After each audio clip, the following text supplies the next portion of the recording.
Salut la famille, je vous crois en forme chez vous et que tout se passe pour le mieux chez vous. Alors moi c'est Faden, si vous tombez pour la première fois sur cette vidéo et sur cette chaîne Mr Fad TV, je vous invite donc à pouvoir vous y abonner. Surtout s'il vous plaît, ne quittez pas sans pour autant nous laisser un petit pouce bleu sur la vidéo si vous l'avez aimé.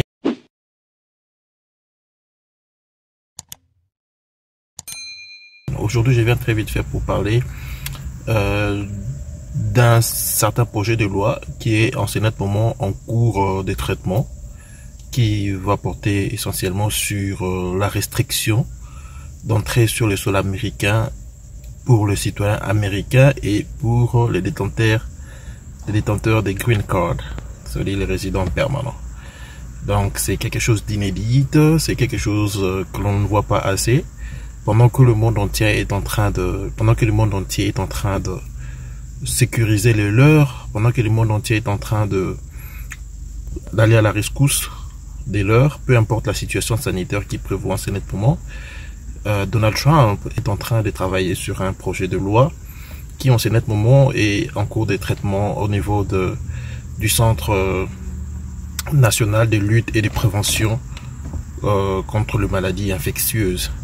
Alors, comme vous le savez, aujourd'hui, les États-Unis comptent plus de 5 millions de cas testés positifs à la COVID-19 et les taux de mortalité, déjà, je vais dire ici, en valeur réelle, avoisinent le T100 000. C'est vraiment énorme.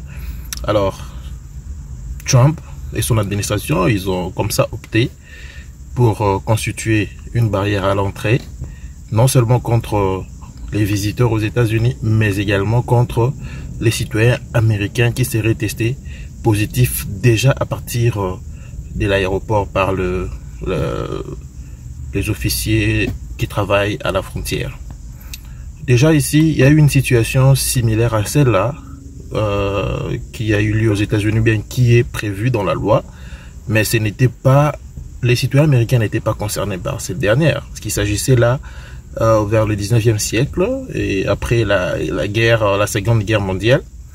Voilà, une loi a été mise en place justement pour pouvoir constituer une barrière à l'entrée pour les demandeurs d'asile et ceux qui entrent frauduleusement sur le sol américain par leurs différentes frontières naturelles, hein, essentiellement les Mexicains et tout ce monde-là, des gens qui n'ont pas besoin de quelconque moyen des déplacements pour accéder sur le sol américain. Ils peuvent seulement marcher et quitter chez eux pour entrer sur le sol américain.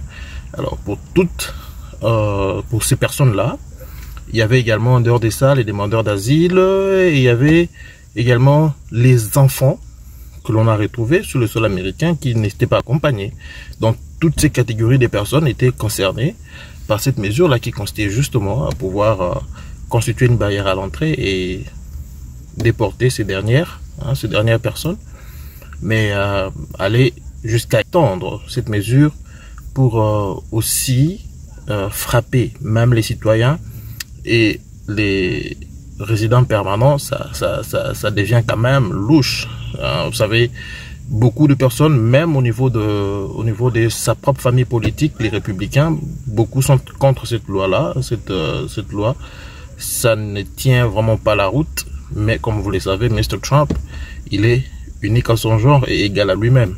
Donc voilà, cette mesure viendra s'ajouter à une série de mesures qui a été prise depuis un certain moment, où on a vu l'accès aux États-Unis refusé à diverses personnes, à diverses catégories des demandeurs de visa. Mais bon, je ne sais pas, on ne sait pas jusqu'où ça va aller. Mais ce qui est vrai, ça laisse présager quand même quelque chose de pas intéressant du tout avec le temps. Mais nous allons voir un peu à quoi ça va se solder.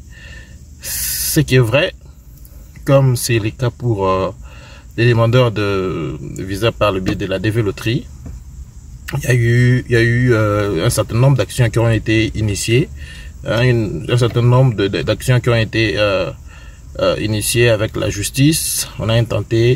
On a accusé l'État américain justement par le biais de la pétition dont je vous avais parlé ici. Il y en a eu plusieurs, je crois, il y a eu 3 ou 4 pétitions comme ça qui sont en ce moment en cours de traitement. Et j'ose croire que cette mesure-là aussi qui est en cours de traitement viendra s'ajouter à ces dernières parce que ça reste quand même inimaginable. On est mieux que chez soi, on dit.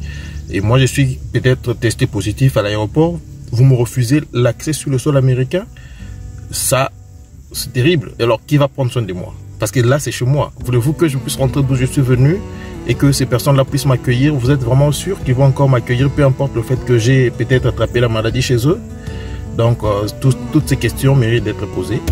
Et ben voilà, on va voir un peu à quoi ça va se solder. Sinon, c'est un peu ça, la petite nouvelle. Voilà quoi. Alors, si vous ne vous êtes pas encore abonné sur notre chaîne, hier de le faire. Et ensuite, prenez très bien soin de vous. On se retrouve très prochainement. Bye bye.